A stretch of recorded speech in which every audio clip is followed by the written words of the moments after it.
who had a very successful summer with 4 medals in European Juniors and 7 medals in the Youth Commonwealth Games. So Matt, how are you today? Hey, thank you for having me. Yeah, I've been pretty good. Pretty tired from a long week. I've just moved to Bath Performance Centre, so it's obviously a big change. Been training a lot more now, so it's gone from what I was doing at Kelly, 8 sessions a week, to now 10 sessions with 3 gym sessions. But yeah, like I said, been great so far.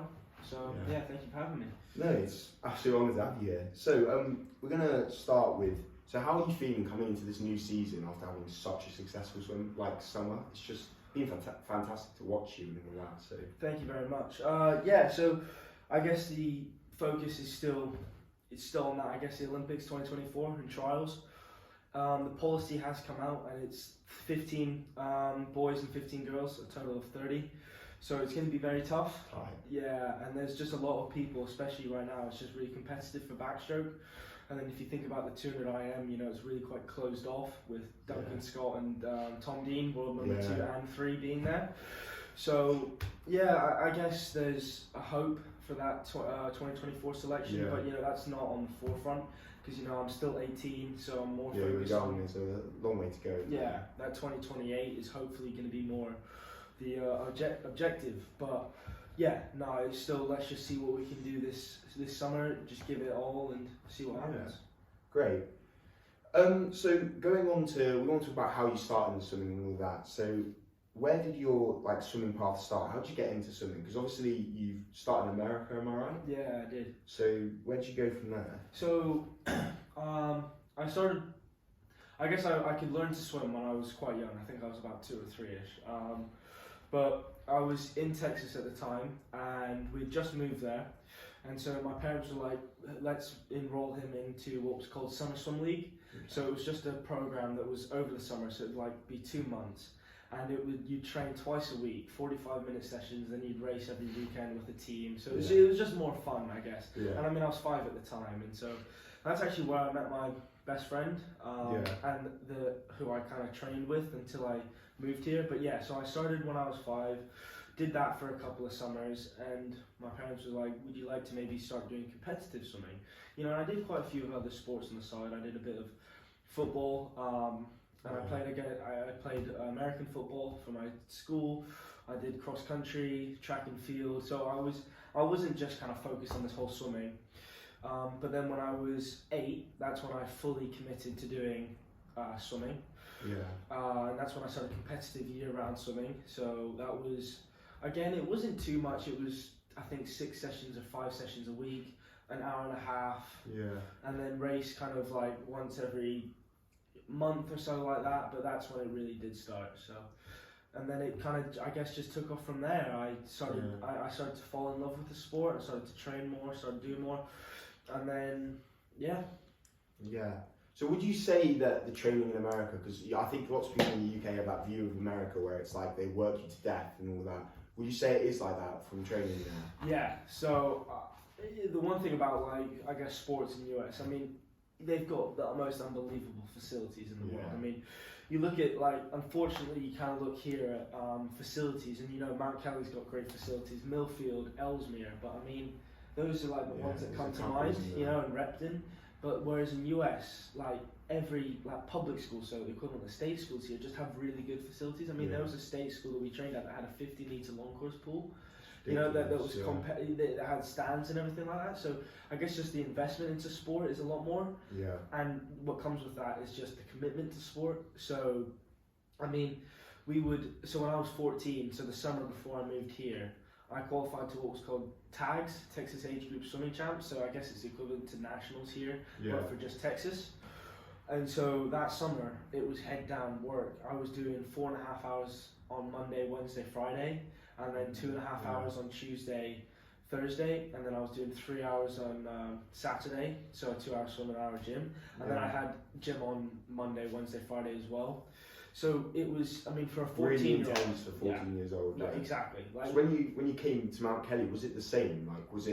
Did the mileage come down, or do you reckon it stayed quite similar? So I think it was a lot more I guess I had a bit of an older coach. It was a bit more old-fashioned, just what we called garbage yardage, just getting the distance, getting the meters. And then when I moved here, it was definitely a bit more down in the volume, but it was something more like it was new to me because it was more race pace, more quality sessions, I guess. Yeah. So it was definitely a big change. And so that's, I guess, why when I was at Kelly, I would tend to also do quite a bit of distance sessions just to keep up because I was kind of used to that. And I think that I started to benefit more when I got those distance. So, yeah, of course. Yeah. Yeah, because obviously you've now left Mount Kelly, last year. And what was your experience of swimming at Mount Kelly? Obviously you're here for quite a while and the memories around it, but just the swimming in general and then like the actual Mount Kelly life. What was the experience for you?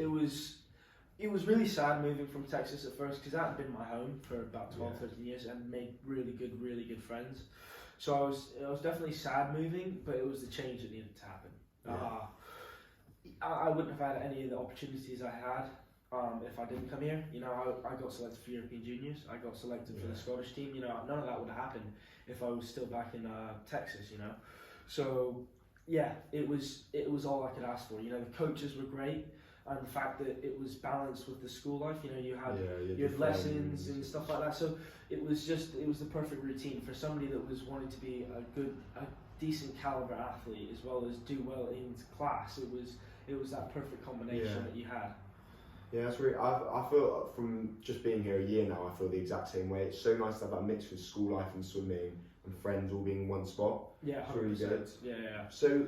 You mentioned you're now training at Bath. So this year, are you just training at Bath? Is that the plan? And then what's coming up next? Where are you staying at Bath for uni next year? Or so I'm taking a gap here at the moment. Kind of just going all out for that swimming. Yeah. It's a new environment. So my parents and I kind of just discussed that it would probably be best if I would just take a gap year, just focus on the swimming. See where that takes me, kind of thing, with that 2024 kind of in mind, but not the main priority. But I think it would have just maybe been a bit too much personally for me to go to a whole new environment, to start training in a whole completely different new environment that's so intense, and also try and balance uni on top of that. So yeah, it was just, so I'm now at Bath. I'm in a squad with 6 other people. I'm working with Dave. So working with Tom Dean, Freya Anderson, Jacob Peters, Ed Mildred, all really good swimmers. So it's just honestly an amazing opportunity. And I mean, we're going to Netherlands in December for a competition. So cool. We get to go to Australia for a training camp for 4 weeks. We get to travel with swimming and just do what I kind of love for the year. So it's just an amazing opportunity. Yeah. Would you say you look up to those boys? Because for me as a young swimmer, if I was swimming with those guys, I'd be starstruck straight away. So at the start, was it very strange? No, it was very weird. I mean, I remember Tom Dean was out because he had missed the session, and I think he had some other things going on. And I remember I had a race pace session, and Dave, the coach, Dave McNulty, he was like, these times are amazing kind of thing for race pace. So he went and phoned Tom Dean, and I remember getting a message from Tom Dean on WhatsApp saying, I heard you had a great session, those were great times kind of thing. And the first thing I did was screenshot that and send that to the family group chat. Like, look at this, Tom Dean just messaged me. So yeah, it was very weird rocking up on poolside and just seeing kind of the greats of our sport just there. And it's like, oh my God, I'm actually part of this. So it honestly is just, it's a crazy experience.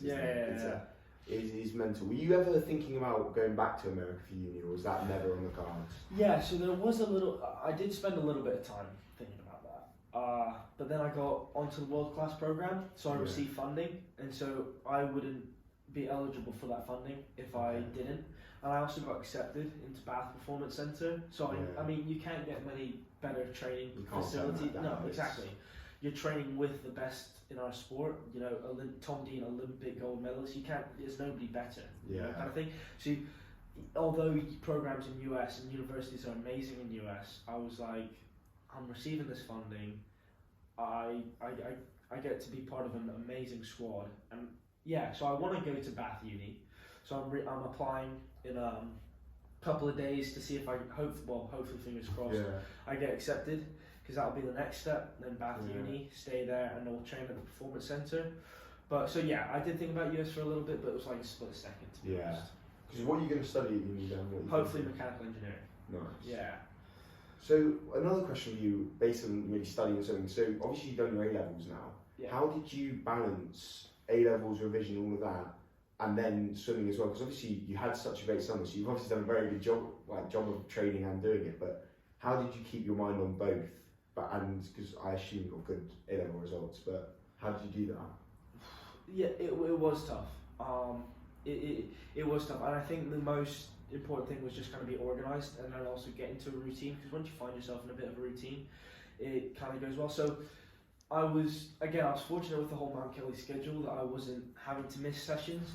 I missed a couple here and there, but it wasn't like a frequent thing. Yeah. But it was kind of just like, wake up, train, then go to school, and like in every free period it was just head down kind of work. Yeah. And then it was train again, and then I'd kind of work till about 9:30ish, maybe sometimes later, sometimes maybe a bit earlier, and it was just and then stop and then just repeat. So it was tough because it was like that started in like February, and it was just like, by the end and it was just like, oh god, revision, I need to do this. But in the back of my mind it was like, look, this will soon be over, and it'll be a good feeling once I open up my A-level results, knowing I got the good grades, knowing I got the grades I wanted. You put in maximum effort for exactly, and then also balancing that with the swimming, and I couldn't ask for kind of a better season anyway. Yeah, exactly. So yeah, it was very tough, but I think with the teachers being very helpful, so like they would put on revision sessions if I asked and stuff like that. It's just you got to be proactive about that. Yeah. If you don't ask for that stuff, it's not going to happen. Yeah. So you just got to ask, and you just got to try and work your schedule as much as possible, and try and find that balance. Yeah. So that break must have been great after finishing all that racing. You see, it wasn't much of a break, to be honest. Not? No. So like, I finished A levels. Then a week and a half later, I flew out to Serbia for European Juniors. Yeah. That was a week. Then I flew back to Bristol. I flew to London Heathrow. Then I drove to Bristol, stayed at Bristol Hotel, and then flew out to New York with Kelly the next day. So then was there for that camp, and that was great. Then went up to nationals, even though I just did relays. So I'm the 53. Yeah. Just did the relays, and that was great fun. I mean, that 4x2 freestyle relay has probably got to be one of like the highlights of Kelly. Yeah. That was a great experience, honestly. And then I trained on my own for 4 or 5 days, and then flew up to Trinidad. Yeah. I was out in Trinidad for 2 weeks. That looked like an amazing experience. Yeah, so it was an amazing experience, but it was a little bit all over the place. So our hotel was 50 minutes away on a decent run from the pool, and the buses were never on time. So it's just stressful, isn't it? Exactly. So we ended up staying at the pool the whole day. So we'd finish prelims by about 10, 11, and then we would just we had packed a suitcase with pillows and blankets, and we kind of just make our own little nest, as you'd say, in the coal room. Stay there for 5 or 6 hours, and then wait for finals. So it was long days at the pool. I mean, it was like 16-hour days at the pool, and then it was back to the hotel late at night, 10 o'clock, and then it was just repeat for the next 3 or 4 days. So it was tough, but after that, it was great to watch the other sports and be part of a big team.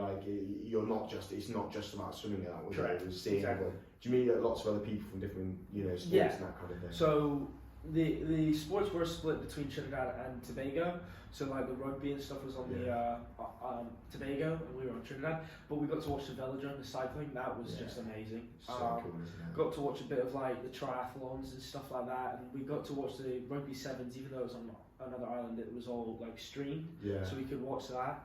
So it was a great experience, kind of just being part of a whole team, just being united, because it wasn't like you were just winning the medal for yourself, you were winning it for the team to get on that table, the medal table, and I think we finished off 3rd or 4th, so considering for Scotland, it's not bad at all. No, it's very good. So, obviously you've had, the summer was great and all that, and you said the big dream, well, I assume the big dream is Olympics, but is there any, let's say once you do make that Olympics, what happens then, because I think everyone in Mount Kelly knows you probably will make it and think you'll make it, but because obviously you've seen what's happened with Adam Peaty and stuff like that, I think it's very difficult for athletes, and that's what we try to talk about in this podcast, the mental side. Yeah. After you make that big achievement, what happens next? Yeah, so I think it's funny because there's a song of Tyler Melbourne Smith, and he kind of put it perfectly. Just if you want to be the best, you can never be satisfied, kind of thing. Yeah. So if you win that gold, like let's say at nationals or something like that, that's been an aspiration, a dream for you. You gotta enjoy it and cherish it, but then you gotta reset and think, okay, I've done that. What's the goal now? So if I do make that Olympics, the goal would then go on to, okay, let's see how far we can take this. So semi-final, final kind of thing, and you just gotta try and get up on that ladder every time, so as soon as you achieve that goal, you can't just live in that, you got to live in the moment for just a couple enjoy of enjoy it for a couple of moments, and then reset and think, okay, what are we going to do from now on? Keep on going. Exactly. And so Adam Peaty, I guess, the thing is, like, you look at the greats of our sport, so like, I mean, Caleb Dressel as well, they all have that mental health, and I think that's probably just because they've committed so much, they put in so much effort, so much work. They've just your whole life you've had this schedule, you've been looking at one thing. To suddenly have that dream that pushes you on, to suddenly go, well, I've done it now, what comes next? I think mentality is so big in sport, and I think it's forgotten quite often. No, and especially in a sport like swimming. I mean, let's be honest, nobody particularly enjoys waking up at especially 5:30 in the morning or earlier and jumping into that cold pool. But I think Michael Phelps kind of said it. It's those sessions that you don't want to be there, and that they count the most. Yeah, exactly. Everybody can go knock out a good session if they're feeling good and they want to, but it's those that are the best and that want to be the best are those that they feel rubbish. They've had a tough week. Their body's in pain. They're aching, and they just don't want to be there, but still give 110%. That's when it matters. Exactly. That's when it's making that big difference. No, and that's what splits everybody. Yeah. So from the boys from the men. So. Yeah. So finally, have you got a quote that you live by, or like your mantra that you think is that's your big quote? Have you got that to give us today? So I guess one quote that's always stuck by me is, if you want to be better than the rest, you have to do what 99% of the people aren't willing to do. Yeah. And I think that's kind of just slightly adjusted from what Michael Phelps kind of said. But exactly. So if you want to be better than 99% of the people, you have to do what they aren't willing to do. So again, wake up early in the morning, get through that session. Not making excuses. You've got to do exactly. that extra bit. And I mean, and it's just like even the small things. Everybody thinks a recovery session, although they're great, that's the time that you can also make huge gains in just technique. They mean the most. Exactly. So like, when you're doing a race pace session, you're thinking about obviously loads of things, but I think kind of technique slips a little bit, and I think that's for everybody. Because obviously you're trying to hit that race pace, you're trying to hit the time, but it's when you're in those recovery sessions, you can switch off your mind in the sense that you can just relax a bit. But it's like, okay, how's my hand entry? Okay, am I lifting my head too high on fly, or is my kick good enough? Am I so vital, isn't it? Exactly, and so that's so if you start to make those habits, those good habits in the in recovery sessions as well, and you just concentrate on everything that you do, and you apply yourself, and also just be open. That's one of the huge things. Your coaches are there to help you, to make you better, to make you the best that you can be. So just listen to what they have to say. And sometimes you may not agree, but you just gotta look. Okay, I'll try it, and it's probably gonna feel weird at first because it always does, because you're obviously making a change. Yeah, when you do something so much and you repeat that skill every time, it's gonna feel so different, isn't it? Exactly. So you just gotta listen to them and put the faith in them, and be like, okay, this is what they've told me, so I need to adjust this. I need to try this, and you'll probably you will end up being better for it. So. Yeah, exactly. I couldn't agree more. So. For you, what is your hardest set you ever done? Have you got a set that that was afterwards was one of the hardest set you ever done? And when was it? Which coach was it with? So, I'm gonna choose three because with the different coaches that I've had. So when I was in US back, I was 13 at the time, and it was Christmas, and so it was the 23rd. So we were all really excited about Christmas and stuff like that, and Christmas Eve, etc. And you're a 13-year-old, so you can't wait. And I remember one of my mates, his name was Lennox, he showed up we had to be there 15 minutes before training, and this session was 2 hours. And he showed up 2 minutes late, and I think my coach had just been having a bad morning. He was like, that's it, get in. And we were like, and we had this fun kind of, I say fun, it was a solid session, that we weren't going to be tedious, we weren't going to be fully bored with, but it had like good efforts in it and stuff like that, and a bit of speed. Bit of speed work, quite fun. Yeah, no, exactly, just what you want, before Christmas. And he's like, just get in. and then we're like, oh, okay, you know. And he said, and then he erases everything off the board, and he says 100 ones. Yards. Oh So this was yards, but I mean, it's still. No, still you that's hear- a 13-year-old. Yeah, That is. I mean, your world collapsed in on yourself at that point. It's the angle when you first get in, Yeah. and your eyes are like, oh mate. And so, again, I was training with my best friend at this point, Daniel Itkins, and I remember he was in the lane next to me, and I hope he doesn't mind me saying this, but we got about halfway, and he was just emptying his goggles out after each 100, and I was like, what's wrong, you know? And he was like, he was just crying. He was, the poor guy. And it was tough. I mean, we were going off of 115 turnaround for like 13-year-old boys. I mean, it is, again, short course yards, but I mean, I just remember touching 5 seconds. Especially like it's a hard session, and with the idea of you had so much enjoyment before it, and it makes it so much worse, doesn't it? And so I remember getting in the car. So we ran over. So we ran over time. So that session ended up taking like 2 hours and 15 minutes or so. And and I just remember my dad was like waiting in the car. I was like, "What took you so long?" And I was just like about to start crying. I was like, "Dad, I've just been made to do 100 ones." And so that was definitely tough. I mean. Then I guess at Kelly, probably one of the hardest sessions. It was a Saturday morning, and Saturday mornings are always tough. Always. Yeah, you always go finish Friday night, and you're like, I've still got the hardest part of the week to go. And it was 12 ones. It was 2 on at MVO2, 1 off. Then it was 6 200s, 2 on, 1 off. Into 12 ones again, 2 on, 1 off. And I can't remember what the turnaround was, but I had to do backstroke on all of it. Oh God, yeah. So everybody's doing freestyle, making turnaround, and I was doing backstroke, and that was. I just remember getting to like the last couple of 100s on the 12 ones, and I was just I couldn't I could hardly move. So that was definitely a very, very tough one. But and I think what's one of. Has there been enough time involved to have a really hard set? Don't worry, So one of the hard ones at that, probably the hardest ones we've done so far was 3 200s, one at 50 beats, one at 40 beats, one at 30 beats, off of 230, long course. So short rest anyway. Then into 2 100s at VO2, so your heart rate's 10 to 15 beats below max, off of 2 minutes. Into 100 easy, into 350s race pace, off of 60. Into 100 easy, 4 times through. Oh my goodness. Yeah. That is. That was shocking. That was a Thursday night. So and we've had some really tough ones. I mean, like last Thursday, we had a 5k block and 3k that was threshold. I mean, so. Yeah. But it's. There's something really oddly satisfying about doing a hard session. When you feel that feeling of hitting the wall on that final meter.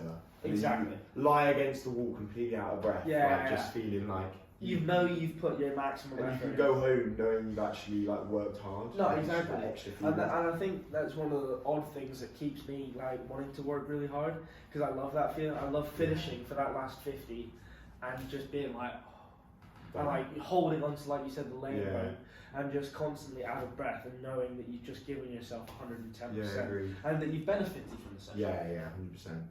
Yeah, it's good. It's good to hear that Bath are working hard, and we're all really looking forward to seeing where swimming takes you and how far you go. But thank you so much for being on this and being a great guest. Thank you. Hopefully this takes off, this podcast. That's what we're hoping for. So please, if you want to see more of Lane 4 podcast, go to @Lane 4 podcast on social media. And thank you very much. Beautiful.